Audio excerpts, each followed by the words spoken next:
بسم اللہ الرحمن الرحیم۔ السلام علیکم ناظرین، ریڈ زون سے میں ہوں علی رضا الوی اور میرے ساتھ موجود ہیں جناب مسر برلاس۔ خواتین و حضرات، آپ کی خدمت میں سلام اور حسب سابق حسب روایت پاکستان کے لیے دعا۔ اللہ تعالی ہمارے اس عظیم وطن کو سلامت رکھے۔ پاکستان ترقی کرے گا تو ہم سب ترقی کریں گے، یہاں خوشحالی ہوگی تو ہم سب کے گھروں میں، ہم سب کے آنگنوں میں خوشحالی ہوگی۔ علی رضا الوی صاحب، کیا خبریں ہیں؟ جی، آج شہباز شریف کراچی پہنچے ہیں اور انہوں نے پیپلز پارٹی کے صدر جناب آصف علی زرداری سے ملاقات کی ہے۔ ملاقات کے بعد دونوں رہنماؤں نے پریس کانفرنس بھی کی ہے اور اس امر کا اظہار کیا ہے کہ دونوں مل کر جد و جہد کریں گے اور اپوزیشن جو ہے وہ آگے بڑھے گی اور اے پی سی کی طرف جایا جائے گا۔ اس حوالے سے گفتگو کریں گے۔ پھر سپہ سالار جنرل قمر جاوید باجوہ بھی آج کراچی کے دورے پر پہنچے۔ ان کا کہنا تھا کہ ہمارا مسئلہ وسائل کی دستیابی نہیں، ترجیحات کو درست کرنا ہے۔ وفاقی اور صوبائی حکومتیں کراچی کو بہتر بنانے کے لیے منصوبے بنا رہی ہیں، انہیں پاک فوج کی مکمل مدد حاصل رہے گی۔ پھر معاشی ترقی کا سفر مرغیوں اور بکریوں سے ہوتا ہوا اب بھنگ تک جا پہنچا ہے، اور وزیر سائنس اور ٹیکنالوجی فواد چودھری کہتے ہیں کہ لائسنس مل گئے ہے، حکومت خود بھنگ کاشت کرے گی اور بھنگ کی معیشت $1 ارب تک ہو سکتی ہے۔ مظہر برلاس صاحب سے پوچھیں گے کہ کتنا فائدہ ہو سکتا ہے بھنگ سے اس ملک کی معیشت کو سنبھالا دینے کے لیے۔ پھر آخری سیگمنٹ میں ہم ملک و قوم کو لوٹنے والی ہاؤسنگ سوسائٹیوں کا جائزہ بھی لیں گے۔ ہم آہستہ آہستہ ان تمام ہاؤسنگ سوسائٹیوں کا ذکر کریں گے جن کے پاس نہ تو قانونی ضابطے پورے ہیں اور نہ ہی پوری زمین، لیکن وہ لوگوں کو چونا لگا رہے ہیں اور دونوں ہاتھوں سے مال بٹور رہے ہیں۔ اس حوالے سے لوگوں کی رہنمائی کریں گے کہ ان سے محتاط رہیں۔ آج ہم راولپنڈی کی کچھ ہاؤسنگ سوسائٹیوں کا تذکرہ کریں گے مجموعی طور پر، اور اس کے بعد ایک ایک سوسائٹی کی ساری حقیقی صورتحال جو ہے وہ آپ سے بیان کریں گے۔ لیکن سب سے پہلے کراچی چلیں گے، شہباز شریف صاحب کے حوالے سے بات کریں گے۔ شہباز شریف صاحب کراچی پہنچے، کراچی کو انہوں نے جائزہ بھی لیا، کچھ کراچی والے پانی والے ایریز جو ہیں ادھر بھی وہ گئے، وہاں بھی انہوں نے کچھ وزٹس کیے، اور اس کے بعد وہ بلاول ہاؤس گئے۔ بلاول ہاؤس میں جناب آصف علی زرداری نے ان کا خود باہر آ کے استقبال کیا اور اس کے بعد گفتگو ہوئی۔ آپ اوورآل اس ملاقات پہ ذرا اظہار خیال فرمائیے برلاس صاحب، پھر اس کی جزیات میں جائیں۔ اچھا جی، یہ ملاقات تو خاصی خوشگوار ہوئی، لیکن اس کی خوشگواری گزشتہ روز ہی شروع ہو گئی تھی۔ میں دیکھ رہا تھا کہ سوشل میڈیا پہ لوگ طرح طرح کے تبصرے کر رہے تھے اور لوگ کہہ رہے تھے کہ کل شہباز شریف جو ہے وہ کراچی جائیں گے اور آصف علی زرداری کو سڑکوں پہ گھسیٹیں گے۔ وہ جو ان کا بیان ہے کہ لٹکا دیں گے اور گھسیٹیں گے، صحیح، تو اس میں بڑے طرح طرح کی باتیں سامنے آتی رہیں، تو مجھے احساس تھا کہ لوگوں کو اس ملاقات کا بڑا شدت سے انتظار ہے۔ اب دیکھیے، ان کے گہاں ایک گھر میں ان کے ایک لڑائی ہے مسلم لیگ نون کے اندر، میاں شہباز شریف اور مریم نواز کے صحیح ہے، درمیان قیادت کا رفڑ ہے، چکر ہے، اور مختلف رہنما کوئی شہباز شریف کے ساتھ ہیں، کچھ اس کے ساتھ ہیں، صحیح، اور سنا ہے دونوں کی لائن بھی مختلف ہے۔ اب پچھلے 2-3 ایونٹس میں دیکھیے مریم نواز نے رش لینے کی کوشش کی ہے، تو اب میاں شہباز شریف نے بھی سوچا کہ میں بھی کچھ کروں، تو انہوں نے کراچی کا رخ کیا۔ اب اس دفعہ تو کراچی میں سیلاب ہے۔ اب اس سے پہلے وہ انتخابی مہم کے سلسلے میں کراچی گئے تھے کو 2-2.5 سال پہلے، تو آپ کو یاد ہے وہ رانا مشہود کے ساتھ ادھر گئے تھے، پھر پی سی ہوٹل میں ادھر گانا بھی انہوں نے گایا تھا، اکیلے نہ جانا، جی جی، ٹھیک ہے ہمیں چھوڑ بڑا کر، ہٹ ہوا تھا وہ کلپ، ہیٹ ہوا تھا۔ تو اب ان کے بھائی تو سریلے تو ہیں وہ، ویسے سریلے ہیں، ہیں جی، مائک شائک بھی توڑ دیتے ہیں، ایسے کر کے دھڑل کر کے یوں مارتے ہیں۔ وہ اصل میں بھٹو صاحب کی نقل کرنے کی کوشش کرتے ہیں، کبھی جالب بننے کی کوشش کرتے ہیں، تو کرنٹ تو ہے نا شہباز شریف میں۔ نہیں، آپ دیکھ لیجیے اس ایج میں بھی اگر کرنٹ ہے تو وہ تو دیکھیں نا، ان کا خلا تو نہیں پورا ہو سکا نا جی پنجاب میں۔ آپ سے دیکھیے کہ آپ اس کی جگہ پہ جو بندہ لایا گیا، یہی تو کہا جا رہا ہے اتنا بھاری بھرکم شہباز شریف وہاں پنجاب میں بیٹھا تھا، آپ نے وہاں جو بزدار صاحب کو لگایا، وہ خلا اور وہ پرسنالٹی بیلنس نہیں ہو پا رہی، پتہ نہیں اب آپ کیا کہتے ہیں، لوگ تو خیر یہ کہتے ہیں۔ بات یہ ہے کہ میں نے تو وہ خلا پر نہیں کرنا تھا، نہ میرا اس سے کوئی تعلق ہے، ہاں جی، تو جن لوگوں نے پر کرنے کی کوشش کی ہے ان کے بھی دلائل ہیں. وہ کہتے ہیں جی ہم چاہتے تھے ساؤتھ پنجاب سے وزیر اعلیٰ آئے. ان کا موقف ہے کہ وہ ڈرامے کم کرتا ہے کام کرتا ہے.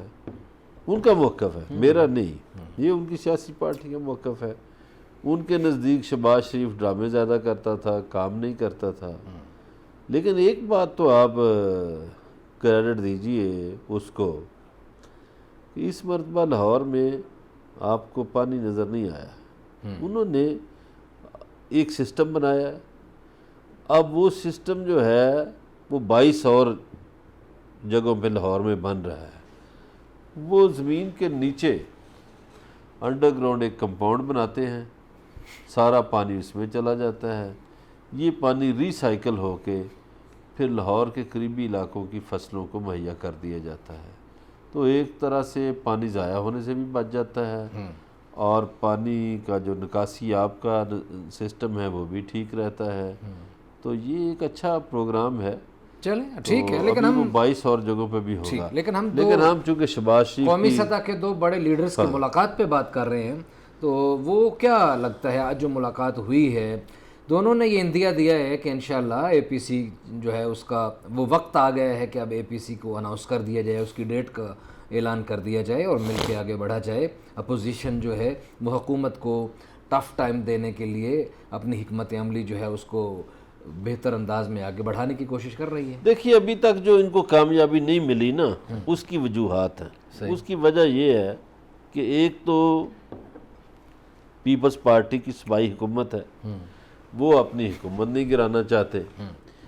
اور دوسرا جو میاں شہباز شریف صاحب ہیں اور ان کے بھائی, وہ ہمیشہ این آر او کے چکر میں رہتے ہیں. تو ان کا خیال ہے کہ ہم پریشر بلڈ کر کے اپنے لیے جتنی رعایت لے سکتے ہیں, جتنی سہولت لے سکتے ہیں لیں. تو اپوزیشن کو ابھی تک جو کامیابی نہیں مل سکی وہ مفادات کے چکر میں نہیں ملی. پیپلز پارٹی کا تو پیپلز پارٹی کہتی ہے نون لیگ کا کیا ایشو ہے, ہمارے پاس تو صوبائی حکومت ہے, ہم تو لوز کر دیں گے.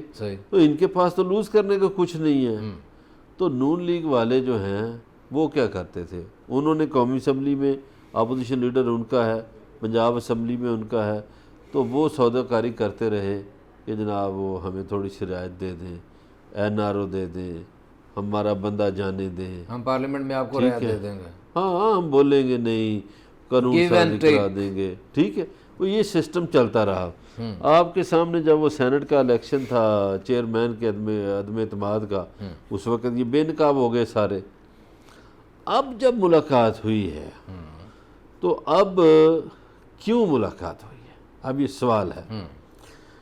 میرا خیال ہے کہ کراچی کے متعلق جو سن رہا ہوں کہ کراچی کے متعلق کوئی اہم فیصلے ہونے والے ہیں. یہ دونوں تو چلے گئے, چلو زرداری صاحب تو وہیں تھے, شہباز شریف صاحب گئے اور آرمی چیف بھی چلے گئے, اور جمعے کو عمران خان صاحب بھی جا رہے ہیں. جی ہاں, ہم کل بیس پہ ڈسکس تو کر چکے ہیں. خان صاحب جو ہیں کوئی یار لوگوں کا کہنا ہے بہت ہیوی پیکج لے کے جا رہے ہیں عمران خان. پیکج تو لے کے جا رہے ہیں, کوئی اور فیصلہ نہ کر دیں. وہ جو آپ کا گورنر راج کی طرف اشارہ, بھائی گورنر راج بھی کر سکتے ہیں, کراچی کو وفاق کی کنٹرول میں بھی دے سکتے ہیں. تو اس سے تو سیاسی لڑائی شروع ہو جائے گی, اور سیاسی لڑائی شروع ہوگی تو پیپلز پارٹی نے اگر سندھ لوز کیا یا کراچی لوز کیا تو پیپلز پارٹی تو کہے گی ہمارے پاس بچا کیا ہے. پھر وہ سیاسی سٹرگل کی طرف آ جائیں گے, پھر وہ شہباز شریف کو کھینچیں گے کہ جو بھائی ہے وہ تو تمہارا باہر ہے, چلو آؤ ادھر. تو پھر وہ حکومت کے خلاف احتجاج کریں گے. یعنی ابھی تک آپ کو شہباز شریف پر کچھ شکوک و شبہات ہیں اپنے مفادات کے لیے, اپنے بھائی کے لیے, اپنی بھتیجی سے جھگڑوں کے حوالے سے, این آر او لینے کی خواہش کے حوالے سے. لیکن اگر عمران خان صاحب نے کوئی ایسا کیا کہیں کوئی حملہ, سیاسی حملہ کر دیا یا کوئی اس طرح کی پوزیشن کھڑی کر دی جس کے خدشات ظاہر کیے جا رہے ہیں مبصرین کی طرف سے, تو پھر آپ کو لگتا ہے کہ یہ جو ہے سخت سٹریس آ جائے گا ان کا. سر ہے جب دیکھیے کھونے کے لیے کچھ نہ ہو تو پھر انسان لڑنے کے لیے تیار ہو جاتا ہے. بالکل صحیح. تو جب آپ کے پاس یہ ہو کہ یار فرض کریں یہ یہ بھی دولت ہے، یہ بھی دولت ہے، یا عہدہ ہے یا حکومت ہے، تو اگر خدشہ ہو کہ یہ نہ چلی جائے تو مسلط، تو اگر یہ چلی جائے تو پھر کھونے کے لیے کچھ نہیں ہوتا، جی تو بالکل پھر سیاسی جدوجہد کرنا ہوتا ہے۔ یقیناً جب کھونے کے لیے بالکل کچھ نہیں بچتا تو پھر یقیناً سیاسی جدوجہد کرنا پڑتی ہے، اور اگر اس طرح کے حالات خود کسی غلطی کی وجہ سے پیدا کیے گئے تو ممکن ہے اس کا رد عمل بھی شدید آئے اور اس کے بعد پھر مشکلات میں بھی اضافہ ہو جائے۔ بات چیت کا سلسلہ جاری ہے، ہمارے ساتھ رہیے گا، ملتے ہیں ایک بریک کے بعد۔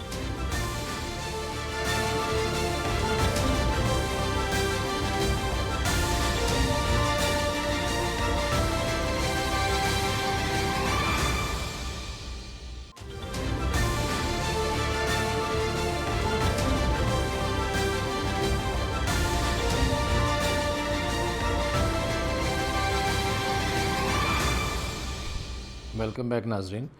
بریک پہ جانے سے پہلے کراچی کی بات ہو رہی تھی، کراچی کی ایک ملاقات کی بات ہو رہی تھی۔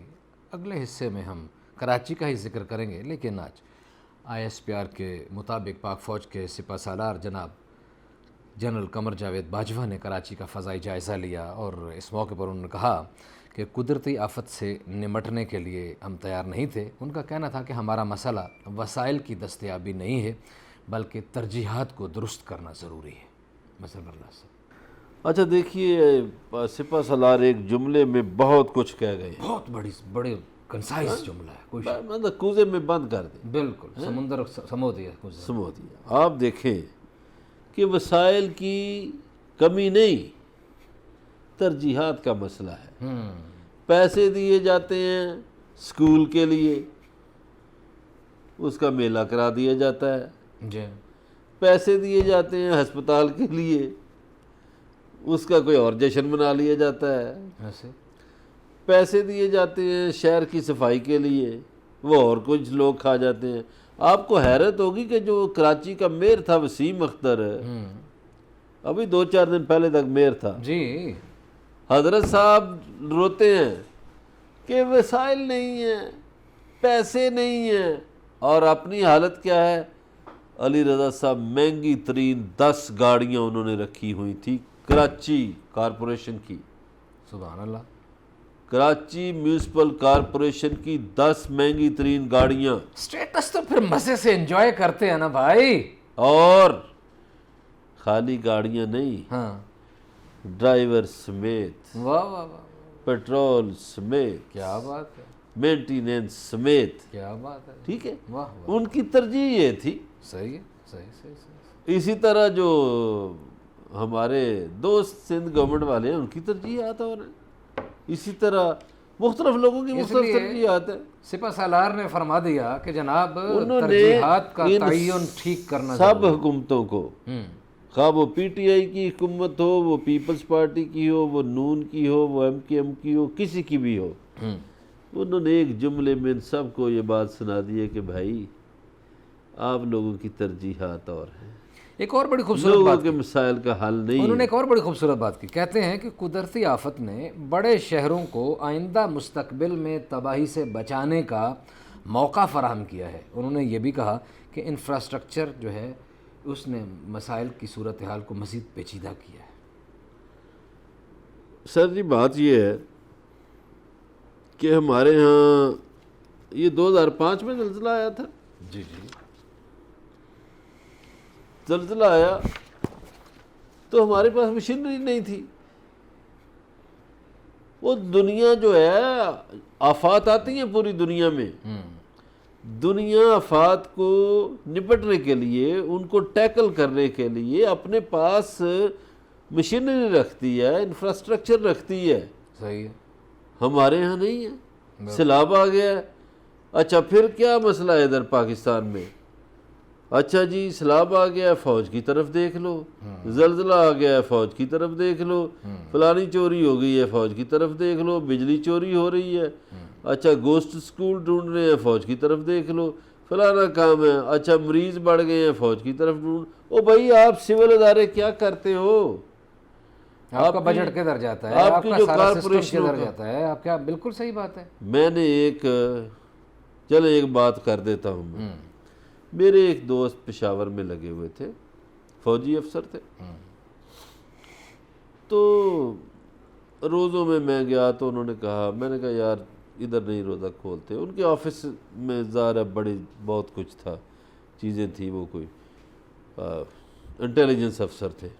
اور میں نے کہا نہیں، ہم باہر چلتے ہیں، ادھر جا کے افطاری کریں گے کسی پشاور کا جو بھی بڑا ہوٹل ہے. تو ہم جب گاڑی میں بیٹھ گئے تو میں نے ان سے ایک سوال کیا،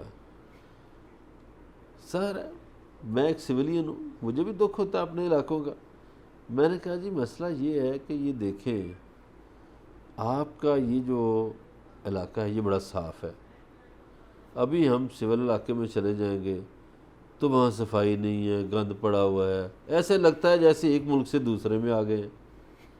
تو انہوں نے ایک بات کی، انہوں نے کہا دیکھو بھائی صاحب، میں بھی پاکستانی ہوں، آپ بھی پاکستانی ہیں، ہمارے ادارے میں مفت پیسے نہیں دیے جاتے کسی کو، کام کے پیسے ملتے ہیں. کام کے، اور جو جس کام کے لیے اس سے وہ کام لیا جاتا ہے. انہوں نے پھر مثال دی، انہوں نے کہا ہمارے دیکھیں صفائی، پودے لگے ہوئے ہیں، گھاس لگی ہوئی ہے، کہیں آپ کو کوئی چیز نظر نہیں آ رہی. Hospitals up to date, education institutes up to date, cantonment کے ایریاز اپ ٹو ڈیٹ. صحیح انہوں نے بات ہے. کہا آپ کے کیا ہے. پھر انہوں نے پشاور کی مثال نہیں دی، انہوں نے پنڈی کی مثال دی. انہوں نے کہا آپ کو پتہ ہے پنڈی کارپوریشن میں کتنے ملازم ہیں؟ انہوں نے ملازمین گنوائے. انہوں نے کہا 100 بندہ فلانی جگہ کام کر رہا ہے، فلانے افسر کے گھر، 50 بندے فلانے افسر کے گھر، 200 بندے فلانے ایم این اے کے پاس ہیں، 150 بندہ فلانے ایم این اے کے پاس ہے، 50 آدمی فلانے ایم پی اے کے پاس ہیں، اور اتنے 100 بندے وہ ہیں جو نظر ہی نہیں آتے اور مہینے بعد آ کے تنخواہ لے جاتے ہیں، گوسٹ ہیں. تو کام کس نے کرنا ہے؟ انہوں نے الٹا مجھ پہ سوال کر دیا. انہوں نے کہا پنڈی پہ پھر کام کون کرے گا؟ درست ہے، بالکل صحیح. چلیں جی، ایک جملہ اور مسلح افواج کے سپہ سالار کا، اور پھر اگلی خبر کی طرف بڑھتے ہیں. انہوں نے کہا کہ معاملہ یہ ہے کہ وفاقی اور صوبائی حکومتیں منصوبہ بندی کر رہی ہیں معاملے کو بہتر بنانے کے لیے. خاص طور پر کراچی کے تناظر میں بات ہوئی. انہوں نے کہا کہ ان کو پاک فوج کی مدد شامل حال رہے گی.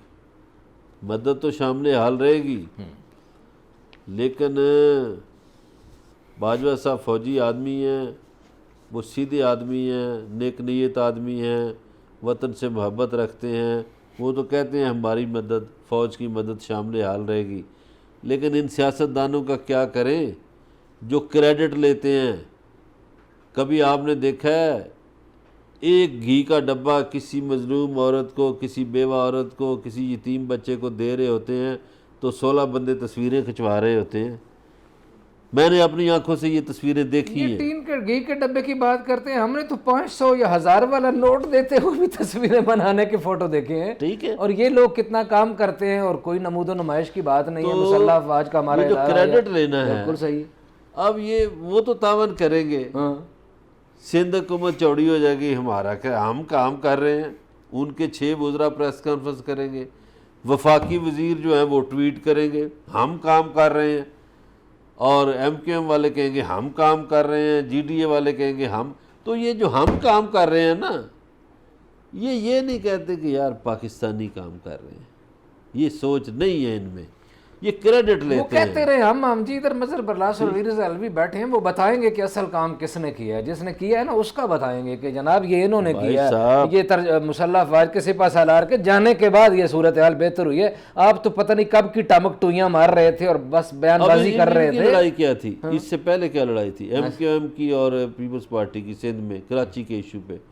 وہ وسیم اختر صاحب اپنی پریس کانفرنس چلاتے تھے، یہ سعید غنی صاحب اپنی پریس کانفرنس چلاتے تھے، اور ایک دوسرے پہ الزامات لگاتے تھے. صحیح. اگلی خبر کی طرف بڑھتے ہیں جی. مظہر برلاس صاحب، مجھے آپ یہ بتائیے کہ پاکستان کی موجودہ پاکستان تحریک انصاف کی اس حکومت کا ایک وین مرغیوں اور بکریوں سے ہوتا ہوا بھنگ کی کاشت تک جا پہنچا ہے. فواد چودھری کہتے ہیں، فواد چودھری صاحب کہتے ہیں کہ بھنگ کاشت کریں گے معیشت بہتر ہو جائے گی، سائنسی ترقی بھی ہوگی، اور $1 ارب کی بزنس ہو سکتا ہے. انہوں نے کچھ اور بھی باتیں کی. کیا کہا آپ کو سناتے ہیں، پھر آپ کی رائے لیتے ہیں. جناب فواد چودھری. جو ریسرچ تھی کینابیڈول کے اوپر، یہ تو 1983 سے جاری تھی، کیونکہ اس کا جو ایفیکٹ ہے اس کمپاؤنڈ کا جو سویئر پین کے پیشنٹس ہیں، فار ایگزامپل کینسر میں بہت لوگ ہیں، پھر جب لڑائیاں ہوتی ہیں، جنگیں ہوتی ہیں، لوگوں کے اعضاء جن کے کٹ جاتے ہیں، جو بہت سویئر پین ہوتے ہیں، اس کو کنٹرول کرنے کے لیے پوری تھراپیز جو ہیں وہ میڈیکل سائنس میں کی جاتی ہیں،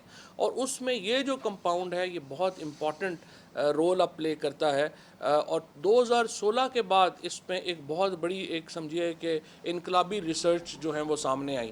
جی 2016 کے بعد انقلابی ریسرچ آئی ہے کہ بھنگ میں موجود جو عنصر ہے اس سے شدید درد کے مریضوں کو افاقہ بھی ہوتا ہے، اور بہت ساری اور انہوں نے مثالیں دیں، اور انہوں نے یہ بھی کہا کہ اس سے معیشت کو بھی فائدہ ہوگا، $1 ارب کا کاروبار ہوگا اس بھنگ سے۔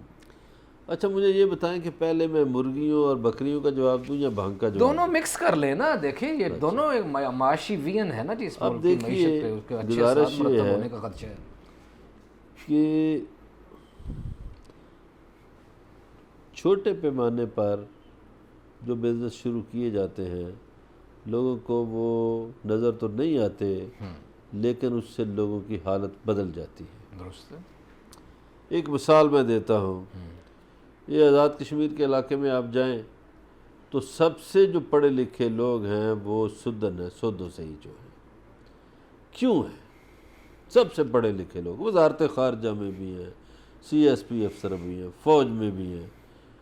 اس لیے سدن پڑھے لکھے ہیں کہ سردار ابراہیم نے جو ان کے بانی لیڈر ہیں، آزاد کشمیر کے بانی صدر بھی ہیں، انہوں نے کیا کیا؟ انہوں نے سدن قبیلے پورے سے کہا کہ آپ ایک موٹھ آٹا دیو، ٹھیک ہے، ایک موٹھ آٹے میں پا آٹا آ جائے گا، 1 پاؤ۔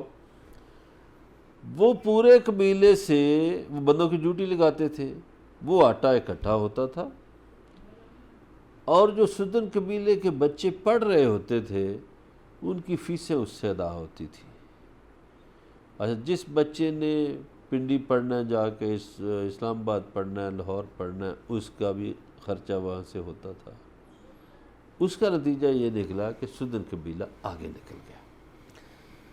اب یہ جو بکریاں ہیں، آپ کو پتہ ہے یہ جو حج میں اتنے جانور ذبح ہوتے ہیں یہ کوئی مسلمان ملک نہیں دیتا، یہ نیوزی لینڈ اور آسٹریلیا دیتے ہیں۔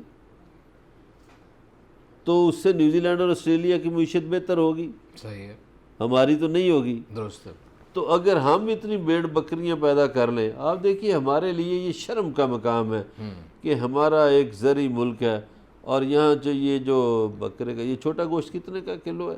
1100 روپے کلو ہو گئے، 1100 روپے کلو ہے، کئی جگہوں پہ 1200 روپے کلو، کئی جگہوں پہ 1200، کئی جگہوں پہ بہت صاف ستھرا وہ ہڈی کے بغیر 1400 بھی ہاں ہوگا۔ جی، کم از کم میں بتا رہا ہوں۔ ٹھیک ہے، جی اب یہ شرم کا مقام نہیں ہے کہ ایک زرعی ملک ہے، اس میں گوشت 10 20 30 روپے سے زیادہ 50 روپے سے نہیں ہونا چاہیے، نہیں ہونا چاہیے، یہی تو میرا سوال تھا۔ تو آپ نے اسی تو لیے فائٹ کر دی کہ جب بکریاں پالی گئیں تو گوشت سستا ہو جاتا نا، وہ کیوں نہیں ہوا؟ بکریاں دیکھیں ایک دن میں گوشت سستا نہیں ہوتا۔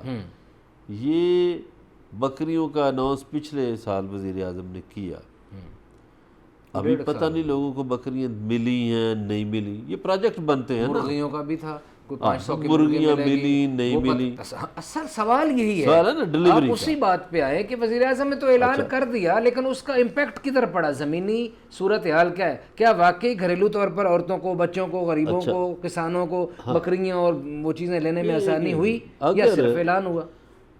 اب یہ سوال ہے کہ ان کو چیزیں ملنی چاہیے تھی جن کے لیے اناؤنس ہوا، صحیح، اگر وہ مل جاتی تو ایک تو بکریوں کی افزائش میں اضافہ ہوتا۔ جب آپ کو پتہ ہے اللہ تعالیٰ نے یہ جو حلال جانور ہیں نا ان میں ان کی افزائش میں بڑی برکت رکھی ہے، درست ہے۔ آپ کو پتہ ہے بکری 1 2 یا 3 دیتی ہے بچے، کتیا 7 8 10 دیتی ہے بچے، کبھی کتوں کے ریوڑ نظر نہیں آئے، حلال جانوروں کے نظر، حلال جانوروں کے ریوڑ نظر آئیں گے، ٹھیک ہے۔ صحیح ہے۔ اسی طرح جو بڑا گوشت ہے بھنگ پہ آ جائیے، گائے کا، وہ بھی ہمیں پروموٹ کرنا چاہیے، بھنگ پہ آ اب جائیے۔ بھنگ کو پروموٹ کرنا چاہیے۔ اچھا بھنگ، اچھا میں ویسے آپ کو اپنے ذاتی تجربہ بتاتا ہوں، میں بھنگ کے بارے میں اکثر سوچا کرتا تھا کہ یہ خودرو ہے ہمارے ہاں، لوگ پیتے بھی کچھ ہیں، اور ٹھنڈ وہ کہتے ہیں جی ٹھنڈی ہوتی ہے فلانا ہے، وہ جو بھی باتیں ہیں. لیکن میں سوچتا تھا علی رضا علوی صاحب کہ اللہ تعالیٰ نے اس سے بغیر مقصد کے نہیں پیدا کیا. ظاہر ہے اللہ خدا کوئی کی ہر چیز تخلیق میں کوئی نہ کوئی مقصد کے بغیر پیدا نہیں ہوتی. ہوں فواد چودھری صاحب نے آج پریس کانفرنس کی. مجھے کوئی 3 مہینے پہلے پتہ چلا کہ بھنگ سے کینسر کی دوائی تیار ہوتی ہے، وہ بھی یہی کہہ رہے تھے نا. بھنگ کے پتوں سے. اور کینیڈا میں باقاعدہ بھنگ کاشت کی جاتی ہے. ہمارے ہاں تو خود پیدا ہوتی ہے نا، کینیڈا میں کاشت کی جاتی ہے. کینیڈا نے جب کینیڈا مقروض تھا انہوں نے 1 دن میں قرضہ اتارا. بھنگ کی وجہ سے یس، بڑے کام کی چیز ہے. اتنی مہنگی دوائی بنی اس کی. تو ہمارے گورنمنٹ کوشش کر رہی تھی، اس میں افواج کی مدد بھی شامل تھی کہ ہمیں بھی اس کا کوئی لائسنس مل جائے کہ ہم بھی یہ دوائی بنائیں. تو میرا خیال ہے وہ مل گیا وہ ہوگا. انہوں نے تو بتایا فواد جی صاحب کہ نے لائسنس کیا. مل گیا ہے اور اس وجہ سے ہم جو ہے اب یہ ہے، یہ فواد چودھری نے تھوڑے پیسے بتائے ہیں، $1 ارب بتایا ہے. جی ہاں، یہ کم پیسے بتائے ہیں. اس اگلے 3 سالوں میں کہہ رہے ہیں ہم $1 ارب دے سکیں گے 3 سالوں میں. اب دیکھیے ہماری اس کوشش میں- ہے کہ بھنگ کی مارکیٹ $1 اب اس بلین میں دوائی کیسے بنے گی. اب یہ دیکھیے، ایک تو یہ ہے اب ان کی جو پروسیس ہے نا اس میں ٹائم لگے گا، فیکٹریاں لگنے میں، میڈیسن بنانے میں. بھنگ ہمارے ہاں خود ہی پیدا ہوتی ہے، تو اگر کاشت کی گئی تو بھنگ بہت ہوگی. ہماری زمین قبول کرتی ہے اس کو.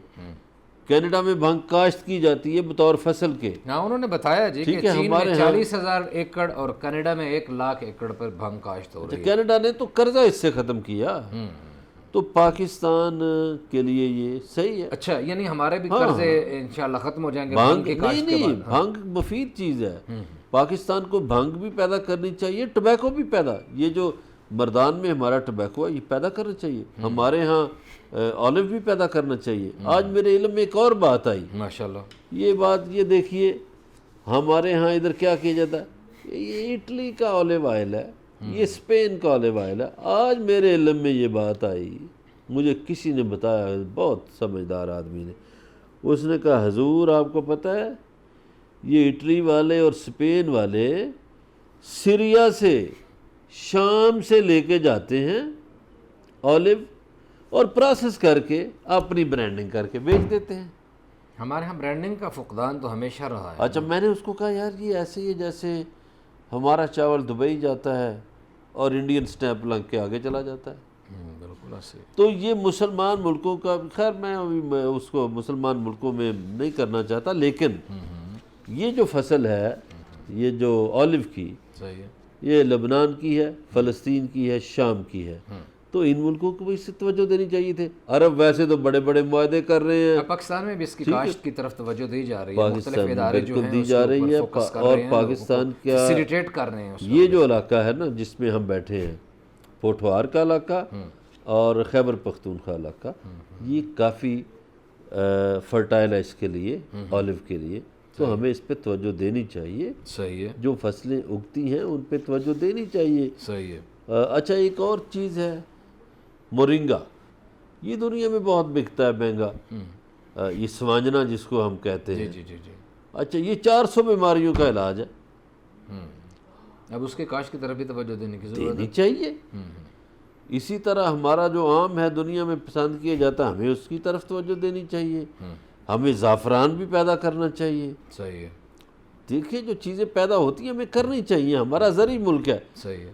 جنت میں، آخری بات کر رہا ہوں، آپ وقفہ لے لیجئے گا، جنت میں لوہے کے کارخانے نہیں ہوں گے، سیمنٹ کے کارخانے نہیں ہوں گے، پھلوں کے باغات ہوں گے، شہد کی نہریں ہوں گی، دودھ کی نہریں ہوں گی. یہ نیچر کے قریب ہمیں جانا چاہیے، ہمیں فائدہ اس سے ہوگا. جی بالکل، فطری اور قدرتی چیزوں کی طرف جانا چاہیے. اور یقینی طور پر زرعی ملک ہے تو زراعت کو فروغ دینے کی طرف توجہ دینے کی ضرورت ہے. بات چیت کا سلسلہ جاری ہے، ہمارے ساتھ رہیے گا. ملتے ہیں ایک بریک کے بعد.